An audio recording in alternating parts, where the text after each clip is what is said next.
Mheshimiwa mgeni rasmi, kwa ufupi sana, tukio la leo ni mwendelezo wa majukumu ya shirika kama mkono wa serikali wa kuendeleza, kuwarasimisha na kuwasaidia wachimbaji wadogo nchini wakiwemo wazalishaji wa chumvi. Na tukio la leo ni usuluhisho la kudumu la kilio cha muda mrefu cha wazalishaji wa chumvi mikoa kusini, kwa maana Lindi na Mtwara. Na kiwanda hiki kama ulivyokiona kina component nyingi.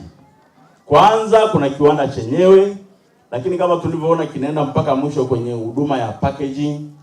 Pia kuna shamba darasa, Mheshimiwa mgeni rasmi. Na nashukuru sana uongozi wa Kilwa wameshatupatia eneo kilomita 4 kutoka hapa shamba darasa, ambapo tutaenda kuweka hapo mradi na tumeshapata leseni kutoka Tume ya Madini. Tutaweka hapo mradi wa mfano ili wazalishaji wa chumvi wajifunze kuanzia kwenye mkondo wa juu upstream, kwa maana uzalishaji, lakini waje mpaka mkondo wa mwisho kabisa, kwa maana ya kuongezea thamani kufikia viwango. Lakini pia kutakuwa na component ya storage, mmeiona.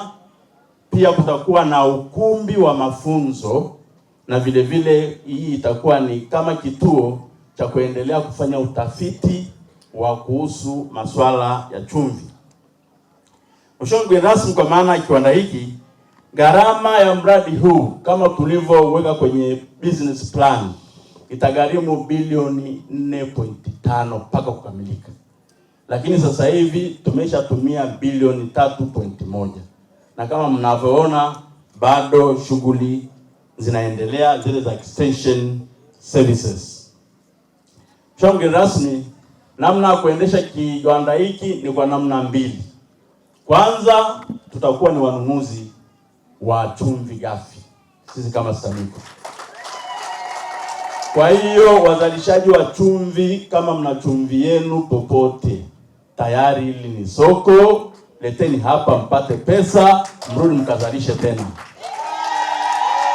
Namna nyingine ni kutoa huduma ya kuongezea thamani chumvi, kwa maana refining, ambayo ukileta chumvi yako hapa utatuachia, lakini tutaisafisha na wewe utaipatia kule.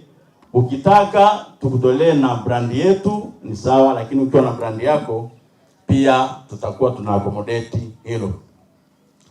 Kwa hiyo Mheshimiwa mgeni rasmi, niseme tu kwamba siku ya leo na sisi STAMICO tunajisikia faraja kwamba angalau tumeweza kutekeleza maelekezo ya serikali na ahadi za serikali ya muda mrefu, na sisi tunaona kwamba pia hii ni fursa ya kibiashara. Mheshimiwa mgeni rasmi, faida tarajiwa za kiwanda hiki kwanza ni ajira. Na wewe mwenyewe unaona kuanzia kwenye hatua ya ujenzi vijana wengi wameendelea kupata ajira hapa, na hiki kiwanda kikishaanza shughuli zake pia ajira zitapatikana kwa wananchi wa hapa. Lakini kubwa kabisa ni suluhisho la kudumu la soko la uhakika la chumvi yetu. Kama nilivyosema, sasa hivi swala la changamoto ya soko la wazalishaji wa chumvi Lindi na Mtwara itakuwa ni historia. Na nitoe rai kwa taasisi za fedha zilizoko hapa. Najua tumewaalika ni wadau wetu, NBC, NMB, CRDB mpo hapa. Kitu kinachozingatiwa sana kwenye kumkopesha mtu fedha ni soko la uhakika la hiyo bidhaa anayoenda kuzalisha kwa kutumia hizo hela anazokopa. Sasa hilo tatizo limeisha. Wazalishaji wa chumvi, soko la uhakika hili hapa. Wapeni mikopo, wapeni fedha, wakazalishe, waje wauze hapa, na nyinyi mtalipwa pesa zenu. Na ikiwezekana tutaingia makubaliano off-take agreement. Na hayo makubaliano yatakuwa ni security kwa nyinyi taasisi za fedha. Kwa hiyo sasa hivi tunaunlock hilo, tuende nalo. Mheshimiwa mgeni rasmi, pia ni source ya mapato kwa shirika, lakini kwa halmashauri hapa. Lakini pia kitatoa fursa za mafunzo kama nilivyosema. Tutaweka ukumbi wa mafunzo hapa ili wazalishaji wa chumvi waendelee kujifunza teknolojia mbalimbali za kuhusu ili swala la chumvi.